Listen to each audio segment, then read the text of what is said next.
I'm writing to tell you how I really feel.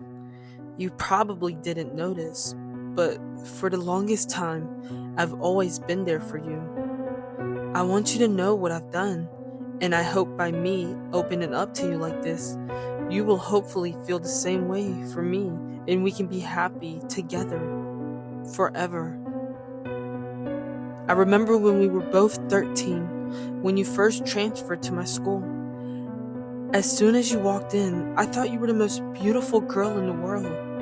When your tranquil blue eyes crossed mine, even though it was for a brief moment, as you scanned across the strange faces in the class, I knew I wanted to be with you forever. But I was heartbroken straight away when you paired off by some other guy to show you around the school. You didn't really notice me much. You were always with your group of friends who were so much different than mine. Who am I kidding? I never really had any friends. The one thing that got me through all those years of loneliness was watching you, admiring everything you did. The way you gracefully went through your day without fault simply left me in awe, day in and day out. As the years went by, you seemed pretty popular with both the guys and the girls. You were sought after all the popular guys in the whole school, even by the older ones, but you shrugged them off.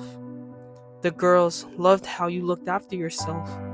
You always had your makeup and your hair perfect, which made you admired, but hated. It's sad, but it's human nature to get jealous, and we are all guilty of this crime. What they ended up doing, however, was far out of line. I saw as they pushed you when the teachers weren't looking. They would shove you into any nearby hard object, which more often than not was the wall. When you stumbled and slammed against the wall, the teachers would turn around and simply say, "Watch where you're going, dear," and then go about their business, blissfully unaware of what actually happened. Witnessing it happen every other day burned me up inside. Seeing you have this torment for just being better than them, it was painful to watch. I hoped it would die down, but it kept getting worse.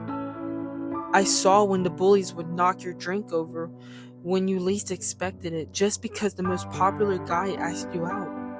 I was there when they set your bag on fire in the woodworks class because they thought you were being condescending when you just simply asked for help.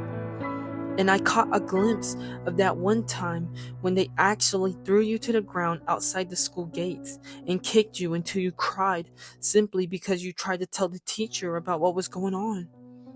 After that incident, they followed you home. Usually they wouldn't do anything but yell abuse at you. The worst part was that you'd never know when they'd snap and suddenly attack you when walking inches away from your back. It tore me apart to see the girl I love feel so vulnerable. I wanted to fix it. What I knew was that there were three main bullies that were consistent. I knew more, but they seemed to do it more out of pure pressure. The main culprit was that narcissistic whore Bethany. Beth was simply jealous of everything about you. All the things that I mentioned that made you great burned her up inside. She used to be the center of attention, and my God, did she love it. All the guys wanted to be with her, and all the girls wanted to be her. The only difference is that she abused this attention for personal gain. She slept with most of the guys who showered her in gifts, and she only hung around with girls whom she deemed lower than her, and she did this so they wouldn't be a threat to her God complex. But slowly, over the years of you being in the school, she eventually lost her reputation. By then, all the attention was on you. The second, who had a disgruntled grudge against you, was that asshole Chris. He asked you to the school's annual dance in front of both his friends and yours, and you simply rejected him like many others. But what made his instance different was that he ran off crying because he was publicly embarrassed. In school, that meant a lot. He denied liking you and lost all his friends and reputation. So, he took his frustrations out on who he thought had caused all of it. You. The last person was Julie. She had it bad for you ever since the guy she liked always talked about how amazing you were, while not paying attention to her. Even after she performed some, well, let's say, desperate deeds for him. During the last week of school, I knew they had something special planned for you. So, I took it into my own hands to deal with it, because I love you, and I didn't want your last few days at school to be ruined. The first person I convinced not to mess with you anymore was Chris. Now, he was much stronger than me, being into all the school sports. Plus, the steroids meant that I wouldn't be able to take him in a simple one-on-one fight. But in the end, that would be his downfall. I knew where he kept the steroids. It wasn't hard to figure out since our school's security and reputation was so low. There was no need in hiding it. I got his locker combination by simply saying I forgot mine, and the teacher gave me a list of everybody's combinations. Yeah, that's right. They have no sense of security in this school. I cracked open his locker with ease, leaving no trace of it ever being opened. I found the next shot he was going to use and squirted a little bit out, then pulled the plunge back to where it was, leaving a considerably sized air bubble. I figured Chris is no doctor, nor does he have any clue how anything works altogether. He just injects himself and trains in the school gym. I bought a pass for the gym and pretended to train. He eventually came in the gym laughing hysterically with his new friends. Enjoy it while you can. It's not gonna last long, said a thought that crept up in my head. He went to his locker, and not long after, he came out dressed in his training attire with a determined look on his face. He was ready to start. He was fine for a while, but eventually slowed down. He had a puzzled look on his face as the body slowly gave up, and eventually the cardiac arrest settled in, and he was on the floor. People tried CPR, but there was no defibrillator around since it was a school filled with teenagers. Who would expect a heart attack at a place like this? I smiled and walked out before the paramedics arrived. It was already too late for him. Working my way up the list, Julie was next.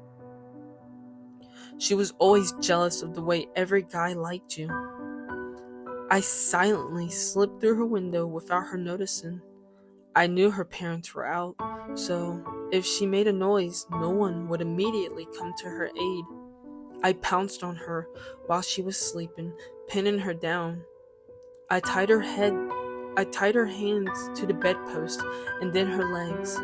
I pulled out several jars from my bag, each one almost black. Upon closer inspection, you would see small movement.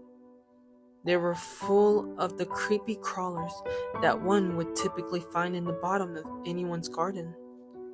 I took my time filling these up with every insect I could find. I wanted her to understand all that pain you must have felt all that time she was shouting abuse at you, hurting you, making you feel lower than you really are. I propped her mouth open with one of those plastic rings a dentist would use for a long procedure. I slowly poured each jar down her throat. Every time, her screaming was muffled a little more by the buzzing, scuttling noises the bugs made as they adjusted to their new home. Tears streamed down her face as I repeated how all of this was for you. A few jars in, and I could feel the bugs in her stomach, which was where I had been sitting this whole time. She had pretty much passed out from this pain by this point.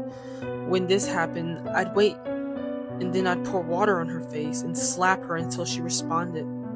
For punishment, I'd take off the ring from her mouth and pour water down her throat, making her swallow all the insects and causing them to go into a frenzy of panic. Eventually, During the fifth jar, the pain of all the insects burrowing into her internal organs plus all the internal bleeding caused her to pass away. But not peacefully, of course. I saved the worst until last. I had something special planned for Bethany. She was by far the worst to you. She made your life a living hell, and this was unacceptable. No one as perfect as you should have ever had the displeasure of knowing these people, so I carefully set the pieces and waited. One day, I got a head start. I skipped the last class, but no one noticed, not even the teacher.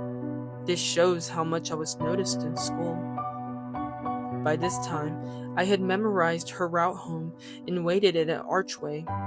I knew she walked past this area every time. I waited and thought about what I was going to do and how it was all for you. Although I didn't have to think so much because I already had it all planned out. When I caught sight of her, I grabbed her and pulled her to the ground. She was kicking and screaming, but at this point in her journey, no one was ever around. The archway led to an abandoned church. I dragged her away from the path and into the building so that no witness could intervene or find her body anytime soon. I did my routine of securing her arms and legs to a post, so I knew there wouldn't be much of a struggle. After that, I gagged her, for I knew she'd make a lot of noise for what I was about to do. I slowly pulled out my knife, making sure she caught sight of its shiny glimmer. I placed the point of it on her lower leg and smiled as she reacted to the sharp point of the blade. I slowly pushed down, making sure the wound was clean as it slowly slipped into her flesh. It took a while, but eventually the knife's handle was touching her skin. I took my time pulling it out, making sure the wound did not rupture. That would have meant her death, and that would be too easy.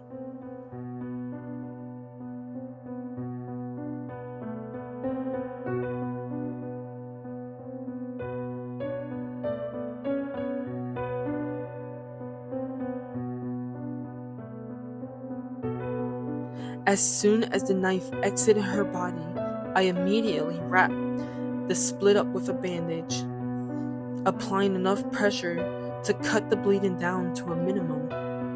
I then placed the knife a little higher up her leg, doing the same thing.